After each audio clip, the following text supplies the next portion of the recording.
Oke, cek 1 2 3. Balik lagi di channel gua dan sekarang gua mau mencoba menjelaskan mathematics, yang mana mathematics ini mungkin boleh dibilang apa ya? Nggak terlalu ini sih, nggak terlalu susah sih. Boleh dibilang nggak terlalu susah dan mungkin bisa dipelajari untuk teman-teman yang mungkin sekarang menjadi bangku SMP maupun SMA.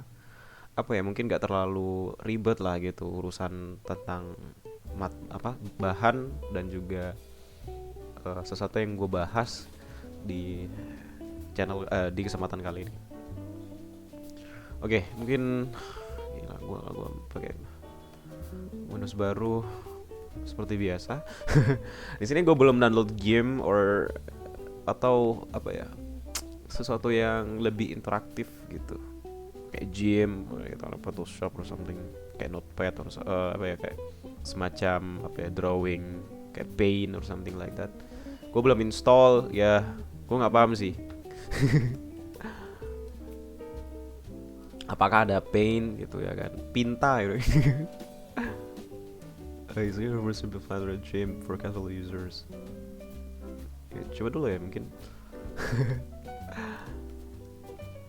Pinta, apakah ada ya? Gue sebelumnya belum pernah nyoba itu di sini karena ya, wah kayaknya gue belum upgrade sistem gue. Terakhir itu beberapa hari yang lalu, but I don't know apakah ada update baru atau enggak. Gue ya sorry banget ya gue nggak pakai Windows karena ya emang sempat make dulu waktu ya zaman-zaman awal-awal SMA sampai kuliah. Dan kuliah itu semester, let's say buat semester 5 atau semester 4 itu gue udah pindah karena ya tadi terlalu banyak apa ya, kayak Windows pas update itu kayak let's say buat Windows 10 yang terbaru pun sekarang itu kadang gue jalanin aplikasi itu agak lama gitu, dan mungkin karena memang penggunaan memori dari guanya sendiri itu juga menyita banyak gitu, jadi ya kayaknya gue mesti ganti OS kayak gitu. Gitu lah, let's say about that. Jadi Pinta tadi ya, apakah bakal berjalan atau something? Oh ini. I'm so sorry karena ya selama tinggal kemarin gue pakai sketch draw or something karena gue ya random aja lah nyoba search di Google apakah ada gitu. But say goodbye to apa namanya, sketch or something, SketchUp, no. Oke, jadi sekarang wait, let's say buat apakah ada ukuran? Oh, ada ukurannya. Let's say buat paling gede lah ya, segini. Kayak nggak terlalu gede boy. Wait, kenapa gue gedein volume ya? Oh my gosh.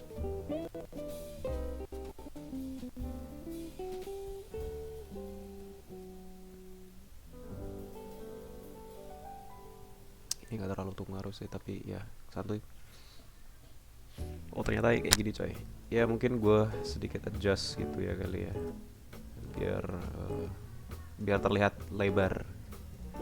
Gimana ya, full screen gimana ya? Wah full screen, window mungkin. Nggak bisa coy. Ini bisa dihilangin nggak sih? Full float. Oh bisa di screenshot coy. Hmm, mungkin segini cukup kali ya. Ntar aku coba. Ya cukup gitu. Ye, ye.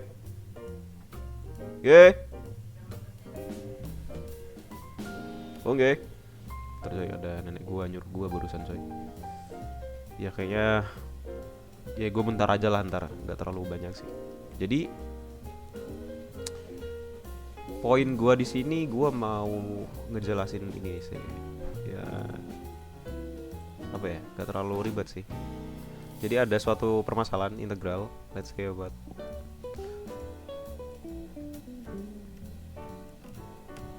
anjir, gokil kayak gini coy. Dan ya gue mau menyelesaikan hal ini dengan cara yang agak ribet sih. Ya, gue nggak mau mendekatkan ini ke, ya sebenarnya gue mau pakai geometry approach yang mana mungkin gue bakal bahas kenapa gue pakai segitiga untuk menjawab soal ini, karena mungkin ya sekalian konsepnya bisa dapet kayak gitu. Jadi mungkin karena ini powerful banget. Kalau ada soal-soal kayak gini tuh gue sering pakai segitiga itu, gue analogiin ke segitiga. Ini bisa ganti nama, bisa ganti warna, nggak ribet sih ganti warnanya.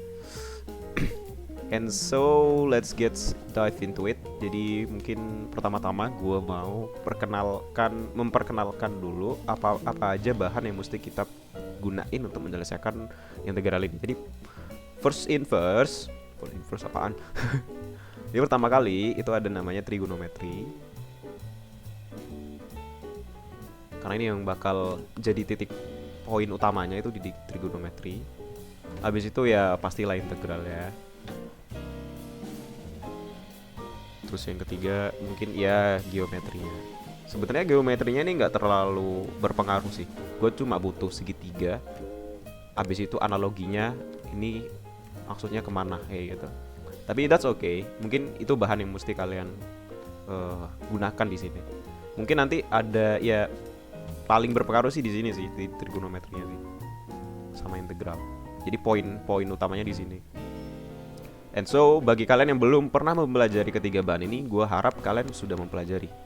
Ya mungkin buat buat teman-teman yang ada di SMP ataupun SMA, let's say, kalian udah bener-bener mempelajari hal ini, dan ketiga hal ini udah bener-bener kalian expert di situ lah. Let's say expert butuh expert itu let's say kita butuh 10.000 hours 10,000 hours harus anjir untuk kita expert di situ ya, let's say about that. But ya lu mesti mempelajari hal ini selama 10.000 jam. But I don't want to get on nyuruh lu buat mempelajari di 10.000 jam, tapi ya seenggaknya lu udah paham basic-basicnya aja udah cukup sih di sini. Kayak mungkin apa itu sinus, apa itu cos, apa itu tan, ya kan. Jadi gue nggak perlu menjelaskan hal itu terlalu linci gitu. Gue cuma butuh ya bahan-bahan ini untuk menjawab soal ini gitu. Ya mungkin nanti ada kayak mungkin dari teman-teman yang mau pakai sifat hiperbolik, tapi gue nggak mau ngebahas hal ini karena ya mungkin nanti ini kalau lu udah paham lu pasti menjawab bakal arsin. Ini ya pasti gampang lah ya kan, udah tahu kalau sebenarnya lu hiperbolik mah ya, udah tahu pasti jawabannya ini. Well, let's say kenapa lu langsung bisa jawab ini. Sebenarnya ada triknya sih, cuma gue nggak mau ngejelasin triknya. Gue mau ngejelasin konsep dasar kenapa dengan ketiga bahan ini pun gue langsung bisa naruh jawaban yang mungkin konseptual kayak gitu. Jadi gue bukan menjelaskan detail trigonometrinya, integralnya mesti gimana, geometrinya mesti gimana, tapi gue mau mencoba di sini menjelaskan konsep gue menjawab soal gitu. Menjawab soal. Ini tolol banget sih, but I don't know. Jadi ya buat kalian yang mungkin nggak terlalu senang matematik, mungkin bisa jadi bahan untuk ngobrol-ngobrol santai aja lah sama. Anggapannya gue mau ngejelasin hal ini sambil ngobrol kayak gitu. Sambil ngobrol apa nih? Nah ini gue mau juga nyeritain masa-masa gue SMA gitu ya kan. Enggak juga sih, but I don't know exactly gue bakal ngobrol apa. Tapi seenggaknya dari sini gue mau selain ngelatih selain mengulang apa yang gue mungkin pelajarin waktu SMA, dan gue mau mengulang hal itu di sini dan ngelatih skill komunikasi. Ngelatih skill komunikasi dan juga ya yang tadi sekalian gue mengulang lah gitu pelajaran yang mungkin gue pernah pelajari waktu SMA. Apakah gue pernah mempelajari ini waktu SMA? Let's say orang-orang bakal bertanya ya kan. Yes, itu benar coy. Dulu itu nah ini cerita kan, ini udah mulai cerita ya kan.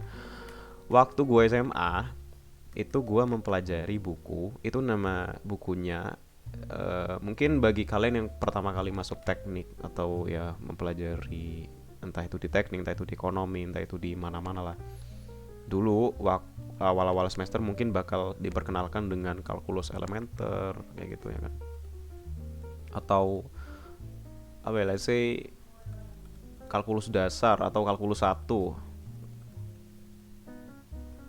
atau dua atau tiga atau something. Kalau di kampus gua namanya kalkulus elementer, kalem ya, kalem. Kalem hirap. Kalem hirap kayak gitu ya. But it seems like wah ini sorry banget ya, gue nggak paham caranya ngapus. Jadi gue Ctrl Z. And so kalkulus elementer ini gue pelajarin waktu SMA. Jadi kenapa gue pernah belajar ini? Let's say about that. Di waktu SMA itu ada buku namanya buku pengarangnya itu yang bikin bukunya, but I don't know pengarang atau gimana ya, penulis lah ya, pengarang. Namanya Dale Farberg. Gue nggak tahu nah tulisannya bener apa nggak, Farberg sama Purcell. Ya, kayaknya dua orang ini doang. Dan bukunya itu Dale Farberg sama Purcell. Judul bukunya kalkulus dan geometri analisis kalau nggak salah. Analisis jilid 1-2. Ya ada jilid 1, ada jilid 2, ada jilid 2 nya.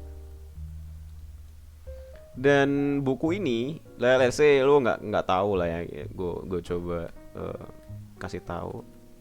Mungkin Firefox gue agak lama sih, but kalkulus dan geometri analisis. Nah ini Dale Farberg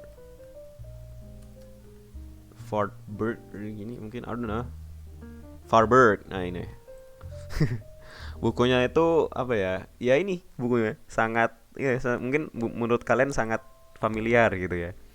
Dan ini ada di SMA gue waktu itu. Jadi di SMA gue itu dulu ada label bahwa buku ini tuh sebagai bentuk apa ya? Bukan dedikasi sih, apa sih istilahnya? Sebagai bentuk kontribusi Menteri Pendidikan dan Kebudayaan di waktu tahun 1990 berapa gitu ya kan, untuk menyebarkan buku-buku seperti ini ke apa namanya, perpustakaan yang ada di SMU waktu itu, bukan SMA. Jadi SMU. Jadi itu sebagai kontribusi dari mungkin kalau seandainya sekolah lu itu termasuk sekolah yang jadul gitu ya, kayak mungkin ini sekolah udah ada dari tahun 1900 berapa gitu ya kan, let's say buat 70-an 80-an, itu bakal ada buku ini coy. Dan itu pasti coy, karena gue ngecek di beberapa sekolah yang mungkin dia sekolahnya itu nggak ada, kayak sekolahnya itu masih baru ini, let's say buat 1990 berapa gitu ya kan, udah masuk ke 90-an. Nah itu mungkin udah nggak ada coy. Dan buku ini udah terdistribusi ke semua sekolah yang mungkin boleh dibilang sekolah itu udah lama gitu. Mungkin sangat legend coy. Bagi gue itu legend coy, karena dulu waktu gue nyoba minjem di salah satu SMA di luar SMA gue, itu terakhir kali yang minjem buku ini itu tahun 1991 kalau nggak salah, dan itu gue belum lahir. Gokil nggak tuh? Jadi kan di semua perpustakaan yang ada di SMA itu kan pasti ada kayak semacam apa ya, kayak apa sih, kayak semacam daftar gitu, draft or something, yang kayak tabel-tabel gitu ya kan, yang mana peminjaman terakhir itu siapa kayak gitu, kayak semacam apa ya, ya kayak semacam kartu perpustakaan lah gitu, kartu perpustakaan yang terakhir itu minjam itu siapa kayak gitu di situ. Ngerti gak sih? Dia kan di setiap perpustakaan itu pasti ada suatu kertas, yang mana kertas itu kayak semacam memo gitu. Itu terakhir apa ya, sebagai suatu informasi di buku itu, kalau buku ini udah pernah dipinjam berapa kali oleh siapa aja kayak gitu. Dan terakhir kali waktu itu di SMU lain itu ada buku ini, dan terakhir meminjamnya itu tahun 1991 loh. Kalau nggak salah lah ya, itu 90-an berapa gitu. Dan itu sangat apa ya, sangat membikin gue, wah ini kayaknya bukunya nggak pernah dibaca gitu sama sekolah ini. Let's say about that. And then gue coba mempelajari buku ini waktu itu masih kelas 1, masih kelas 10 kalau nggak salah ya, kelas 10. Dan bukunya menarik coy. bukunya ngasih banyak insightful bagi gua. Oh ternyata kalau bilangan itu gini ya. Habis itu banyak hal lah gitu. Kenapa gua mempelajari waktu SMA dan sampai sekarang itu masih nyantol. Makanya gue kenapa bahas soal ini mungkin karena ya selain mengulang lagi pelajaran gue waktu SMA, dan video ini dibuat dulu waktu gue SMA mau ngebikin video di YouTube dan hal itu tertunda, jadi mungkin mimpi-mimpi gue dulu mau gue realisasikan sekarang kayak gitu. Dan itu ngobrol ya, sebagian dari ngobrol dari video ini itu yang gue maksud kayak gitu. Oke, jadi soal-soal yang seperti ini mau gue bahas untuk video kedepannya, dan mungkin gue mau fokus di soal ini dulu. Jadi bagi kalian yang belum paham dan bagi kalian yang belum pernah mendapati ketiga bahan di sini, ya kalian bisa pelajari sendiri karena ini benar-benar basic dan itu gampang banget coy. Untuk yang bagian keempat ini ya nggak usah dipelajarin, nggak apa-apa sih, nggak penting ya. Oke, ya langsung aja kali ya. Pertama, nah di sini kan tadi udah ada. Let's say gue tulis lagi, sorry. Untuk mempersingkat aja. Jadi gue hapus semua. Ya jelek-jelekan aja lah. Jir, pixelnya kelihatan ya. Sorry coy, gue belum sembuh coy. Gini kali ya. Nah, dari sini gue mencoba untuk membentuk ini tuh sebagai suatu bentuk geometrinya gitu. Let's say lu udah familiar dengan integral lo ya. Gue takut gitu setiap kali gue ngasih video atau gimana, pendengar gue itu belum paham tentang apa yang gue maksud kayak gitu. Jadi gue mohon pengertian kalian bahwa kalau seandainya kalian nggak ngerti tentang integral, trigonometri dan juga geometri, gue saranin kalian itu belajar dulu coy. Karena ini gue mau ngebahas suatu video yang kalau mungkin kalian udah nggak paham tentang ketiga bahan itu yang gue sebutin sebelumnya, mungkin gue saranin gitu ya kan untuk belajar lagi dan gak usah nonton video ini. Karena gue ya nggak apa-apa lah kalau seandainya lu mau pengen tahu aja cara ngerjain ini gimana. Let's say get into it, nggak apa-apa. Oke, jadi langsung aja. Di sini gue mau menggambar suatu segitiga coy. First impression kalian mungkin gue mau menggambar suatu segitiga sebagai suatu luasan gitu. No. Jadi kan integral itu kan pasti ada hubungannya dengan luasan kayak gitu. Kok jelek sih? Sorry ya, penggaris kali ya, bentar ya. Gue cek penggaris gue apa enggak. Iya, sorry coy. Ini gue keburu soalnya gue ada tugas untuk membersih apa ya? Iya itu biasalah. Bentar. Salah. Ini gue pakai ini coy, penggaris coy.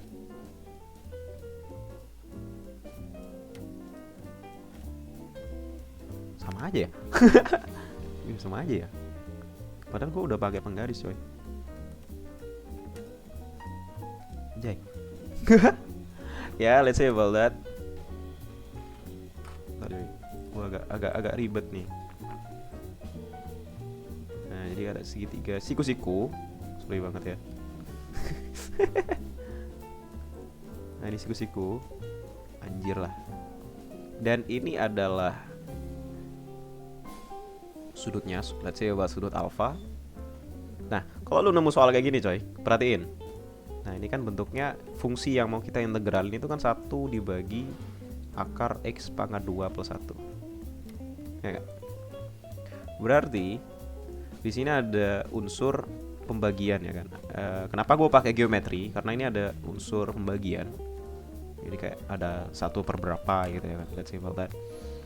Nah, kalau lu nemu bentuk yang kayak gini, berarti kan yang menjadi pembagi atau menjadi denominator itu adalah X pangkat 2 plus 1. Nah, itu bakal jadi sisi miringnya coy, X pangkat 2 plus 1. Kenapa gue bilang X pangkat 2 plus 1 itu sebagai sisi miring? Yang pertama, karena dia itu plus. Oke, let's say about gue gak mau menjelaskan itu dulu. Gue mau menjelaskan itu sebagai bentuk yang satu ini tuh kayak sebagai sisi, salah satu dari sisi segitiga.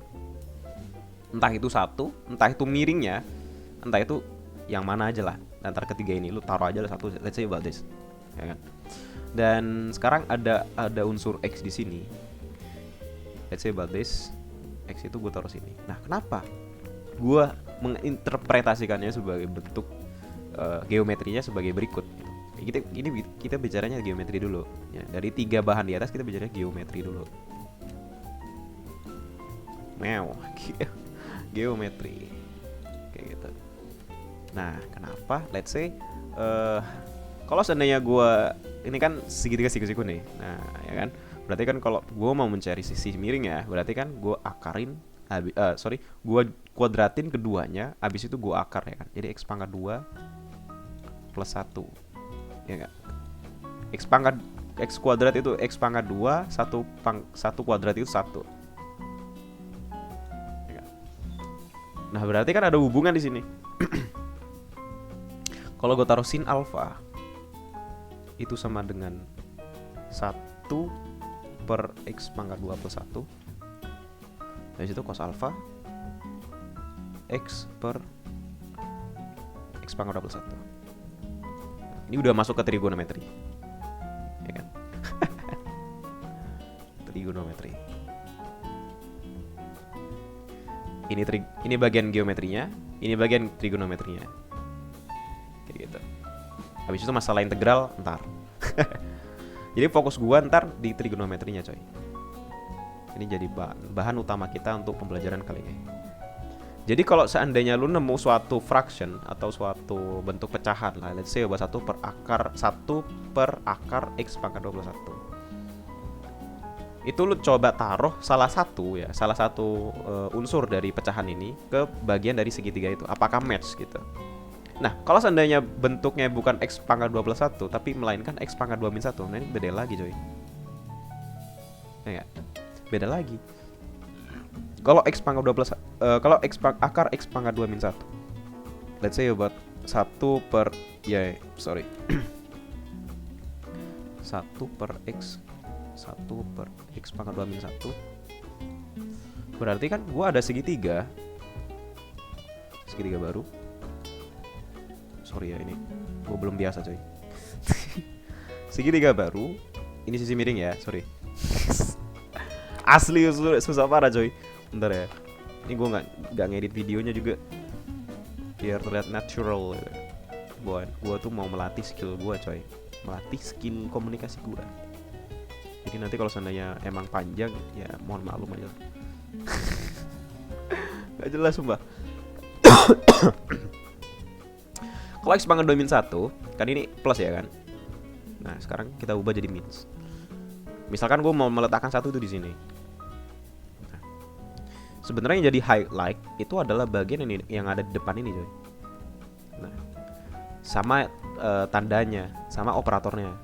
Karena ini operatornya min, berarti gue boleh bilang x pangkat 2 itu sebenarnya suatu sisi dari segitiga itu adalah x. Sisi miringnya itu adalah x, kayak gitu. Maka dari itu ada unsur x pangkat 2 min 1 di sini. Ya enggak? Gitu. Jadi kalau seandainya misalkan let's say ini kan segitiga siku nih. Nah, ini sisi miringnya. Nah, let's say gue taruh 1 itu di salah satu sisinya. Gitu. Let's say di sini. Nah, berarti kalau seandainya gue lihat di sini itu adalah x kuadrat minus 1, berarti kan gue mau mencari suatu sisi yang lain dari bentuk yang ini, yang mana x itu merupakan sisi miringnya, kayak gitu. Ya enggak? Masuk akal kan? Kalau seandainya gue bentuknya itu ubah lagi jadi 1 per akar 1 minus x kuadrat. Nah, ini beda lagi nih.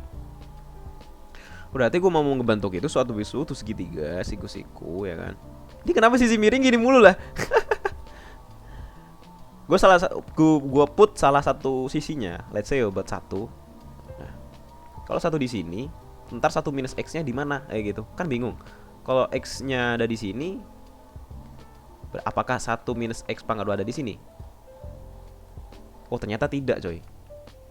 Tapi gue lihat dulu sisi miring itu biasanya kalau lu nemu dengan pengurangan itu lihat di depannya, coy. 1 ini, coy. Nah, berarti 1 di sini adalah sisi miring. Kayak gitu. Berarti x itu ya salah satu dari kedua sisi ini. Let's say lu taruh x di sini, ya berarti ini tinggal ngikut aja 1 minus x kuadrat. Kayak gitu, coy. Kayak gitu ya. See about that. Jadi konsep gua kenapa pakai geometri di situ bermula dari situ. Kalau gua nemu bentuk yang pecahan dan itu ada akarnya, habis itu ada ya bentuk kayak gini. Jadi fokus gue itu ada bentuk pecahan ya kan, habis itu ada akar di situ di bawahnya. Nah, itu udah merujuk kepada suatu segitiga siku-siku kayak gitu. Kenapa di sini satu, kenapa di sini nggak suatu variabel? Let's say buat x gitu. Ya lu bisa ngubah-ngubahin aja coy. Misalkan y gitu katakanlah. Y 1 minus y. Ya lu take it easy 1 minus y. Tapi di bentuk akarnya itu ada kuadratnya coy. Kayak gitu. Entah itu yang satunya, entah itu y kuadratnya. Nah, let's say about that. Jadi kalau gue bilang ya tinggal masukin aja coy. Ya L1 itu adalah sisi miring. Habis itu y itu salah satu dari sini. Ya tinggal bentukin aja. 1 minus y kuadrat, sama aja bentuk konsepnya. Dan y ini kalau mau dibilang y per 1 minus y kuadrat itu adalah tan ya gitu. Jadi tan alfa. Jadi alfanya gini, tan alfa sama dengan ini. Kayak gitu. Jadi konsepnya gue mau merujuk kepada suatu yang konsep umumnya ya kan. Umumnya itu emang dari suatu apa ya, bentuk pecahan yang seperti ini dan suatu denominatornya itu akar kayak gitu. Maka terbentuk, gue mikirnya sebagai suatu bentuk geometri yang ini. Ataupun kalau seandainya dia itu pangkat 3, itu bisa di apa ya? Bisa dicoba lagi kalau bentuk integral itu. Nah, nanti bisa lah itu coba buat latihan aja ntar. Tapi gue sekarang mau fokus di situ. Mau fokus di sini, bukan di situ. Mau fokus di sini. Nah, ini kan udah kebentuk ya kan? Dari bentuk ini jadi bentuk trigonometri gitu. Jadi bentuk akar pecahan ini menjadi trigonometri coy. Nah, trigonometri ini yang gue bahas untuk menjawab soal ini. Nah, bentuknya kesinambungannya di mana? Nah, kita kalau ngelihat bentuk integral ini udah terlihat kan, harusnya kalau seandainya bentuk ini bisa dibilang sebagai integral dari dx dibagi dengan dikali dengan sin alfa. Ya enggak? Sin alfa kali deh, bentar. Sin alfa dx. Ya enggak? Kan ini 1 per akar x pangkat 21. Berarti bentuknya itu adalah sin alfa. Nah, untuk pengintegral sin alfa sama dx ini kan bentuk operatornya bukan merujuk kepada salah satu dari sini, entah itu alfa, entah itu sin alfa, enggak kan. Jadi x ini harus ada hubungannya dengan ini, dengan bentuk trigonometri ini. Nah, hubungannya gimana?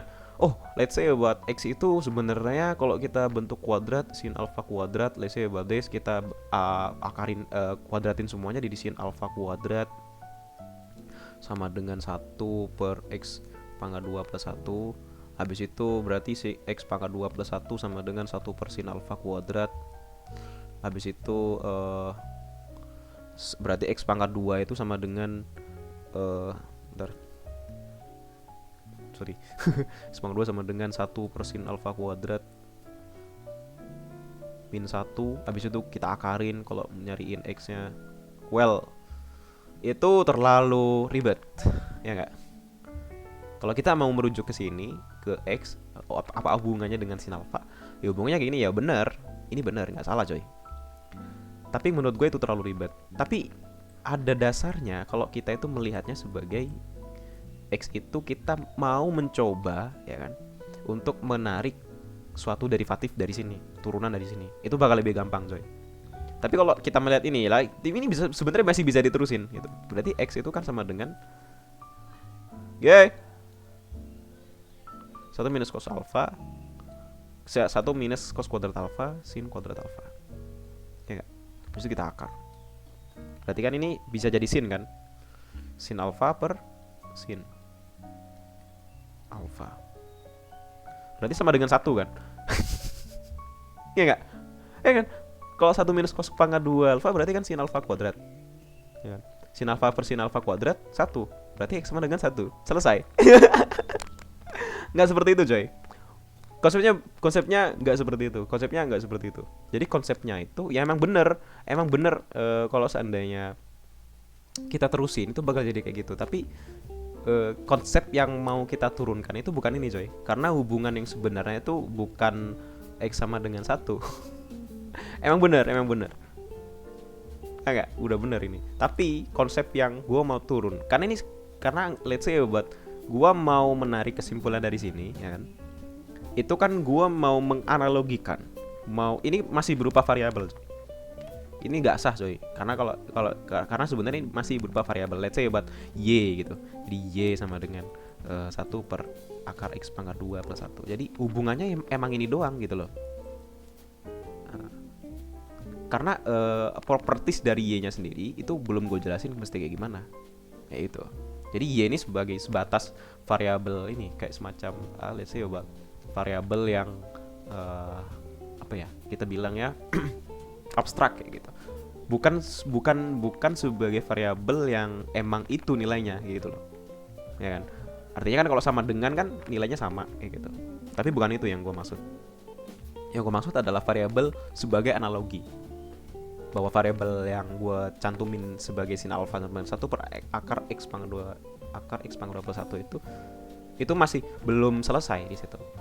Propertiesnya itu masih belum ada. Tuh, dari sin alfanya itu masih belum ada gitu. Nah, karena kita nggak tahu kan kalau sin alfa itu tiba-tiba 1 per x depannya itu 1x ini sebenarnya juga sudah bisa ditentukan alfa itu berapa, x itu berapa kayak gitu. Tapi yang gue maksud itu bukan itu. Yang gue maksud adalah sin alfa itu sebagai analogi aja kayak gitu. Nah sekarang kita mau mencoba untuk sin alfa dx ini kita mau turunin dari sin alfa ini coy. Jadi sin alfa itu kita coba turunin jadi d sin alfa itu sama dengan ya turunannya ini. Berarti kan kalau ini bentuknya sebagai let's say buat kita turunkan terhadap x, kan bisa dibilang gua mau ya kita pakai aturan yang sederhana lah, x pangkat 2 plus 1 habis itu kali 0, habis itu minus dari 1 dikaliin dengan ya let's say minus 2x per akar karena ini 2 square root 2 akar x pangkat 2 plus 1. Nah kayak gini 2 coret, habis itu karena ini minus let's say min 1 ya benar per x pangkat 2 plus 1. Karena ini bentuk square jadi dikuadratin jadi x pangkat 2 plus 1. Ini bisa kita coret jadi x per akar x pangkat 2 plus 1 pangkat 3. Nah kayak gini. Ya gak? Dan di sini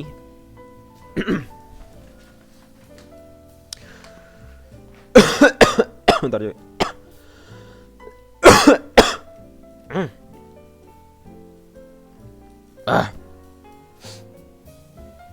Dan di sini bentuk yang gua